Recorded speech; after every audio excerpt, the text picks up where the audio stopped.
Section 5.7 is scatter plots and trend lines. Now, a scatter plot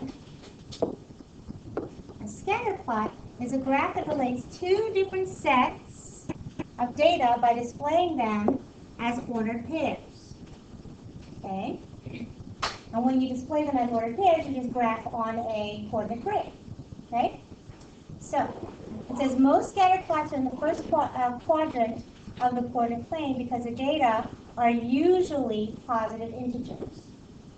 Okay, so we're going to be talking about scatter plots. We're going to be talking about trend lines. We're going to be talking about correlation and things like that. Now for this, I would like for you to sketch these graphs in your spiral. You can use scatter plots to define trends in data. The scatter plots here show three types of relationships that two sets of data may have.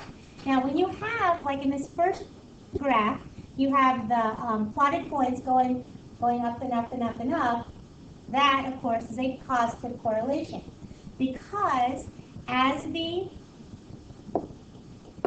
x increases, so does the y. The y also increases. Does everybody see that? So as the x increases, generally, the y will increase. And you would have a line that would follow. So as the x increases, the y increases. Is everybody clear with that? All right. When you have your plotted points going in the downward direction, of course, that is a negative correlation. As the x increases, the y decreases. All right? So that would be a negative correlation. And then, of course, when you don't have any pattern at all, and you just have plotted points scattered all over the graph, this is no correlation. It's when the x and y are not related at all.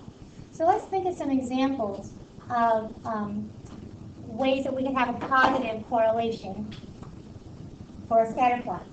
Okay, let me give you an example. Let's say if you are driving a car, okay? The time you have spending driving a car increases. As the time you drive increases, the distance traveled also normally would increase. As one goes up, the other one goes up. That's a positive correlation. Okay?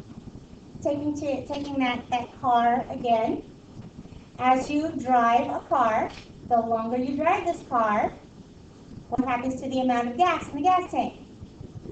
It decreases. So that is a negative correlation. You got that? And then how about, I don't know, the year you were born and the number of pairs of shoes you have in your closet. There's really no correlation, right? There's no correlation there. So that would be something that's scattered all over the place. You got it? Problem 1 is making a scatter plot and describing its correlation. Okay? Make a scatter plot of the data in the table below. What type of relationship does the scatter plot show? So here we're talking about gasoline purchases. And we're talking about dollars spent versus gallons bought. Okay? The first thing we need to figure out is what goes on the x-axis and what goes on the y-axis. Do you remember independent and dependent variables? Which one goes on which axis? The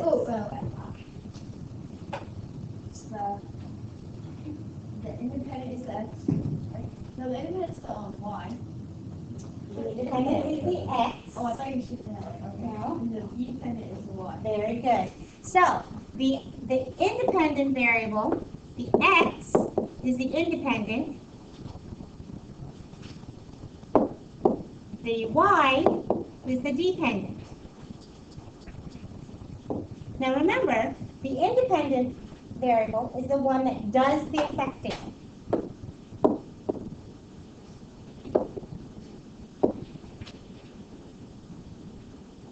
And the dependent variable is the one that gets affected.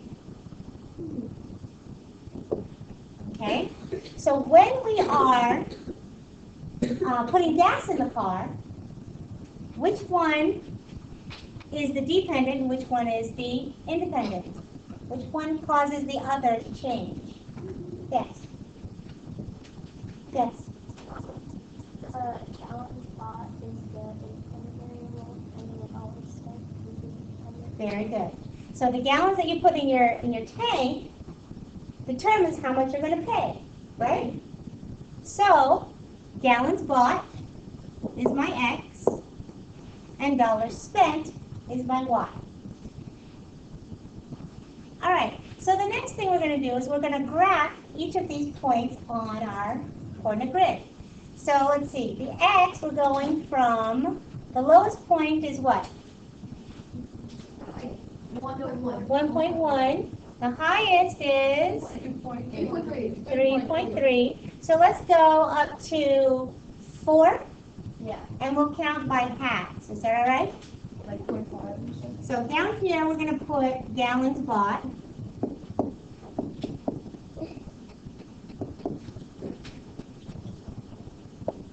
Right? And I'll go 1, 2, 3, 4. Okay? And then for the Y value, for dollars spent, the lowest is, well, it doesn't matter. We can just start at 0, right? And then the highest is 13. All right. So I'm going to count, I think I can count by ones here. So 2, 4, 6, 8, 10, 12, 14. Yeah. Okay. So 2, 4, 6, 8, 10, 12, 14. And over here, it's going to be dollars spent. Okay. So now we just graph. All right. So there is the graph of your data. Okay. So what do you see happening with this graph? It's a positive correlation. This is a positive correlation. Very good. This is a positive correlation. Because as the X value increases, what happens to the Y value? It also increases. Very good. What do I know about this graph? Also, it's positive correlation. What kind of slope is it having? Positive. It's a positive slope, right? Which means the graph is increasing, right? So we have a positive correlation, and we have an increasing trend.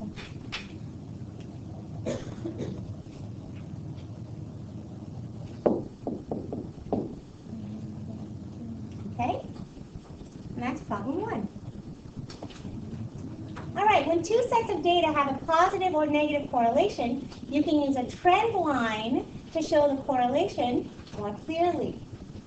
Okay, a trend line, it says here. A trend line is a line on a scatter plot drawn near the points that shows a correlation. Okay? So here, when we draw our trend line, notice that we're not connecting all of the points. Okay? Notice that we are not connecting all of the points. We are drawing a line, okay, that is drawn near the majority of the points. Okay? So this one, the first one, is a positive correlation with an increasing trend. And here we have a negative correlation with a decreasing trend. And you can just sketch that on your spiral. All right. Questions? Yes. What about if there's no correlation? If there's no correlation, you're not going to be able to draw a trend because there's no trend to follow. Okay, there's no pattern to follow. So no trend line for a set of data that has no correlation. Okay? All right. So you can also use a trend line to estimate the value between two known data values or to predict a value outside of the range. Okay? When you are guessing or when you are um, estimating a value within the data, that is called interpolation. Okay? That is when you are estimating a value within the data points. Okay? When you are perhaps predicting what will happen in the future, that's going outside of the data points, that is called extrapolation. All right? Problem 2, we have writing an equation of a trend line. So writing an equation of a trend line. So the first thing we have to do is we need to make a scatter plot. Okay, we want to make a scatter plot of the data, and then we will draw a trend line and write its equation. And then we're going to approximate the body length of a 7-month-old panda, right? Is 7 months within the data or outside the data? Here's 6, here's 8, so 7 would be within the data. So that would, when we're trying to estimate something within the data, that's going to be interpolation, okay? Then we're going to say, let's predict how long, I don't know, let's say an 11-month panda would be, okay? If I said 11-month panda, would that be within the data or outside of the data? Outside of the data, so that would be extrapolation. Is that clear? All right. So, finish writing this down. We won't have time to finish this problem, so I'll start it tomorrow.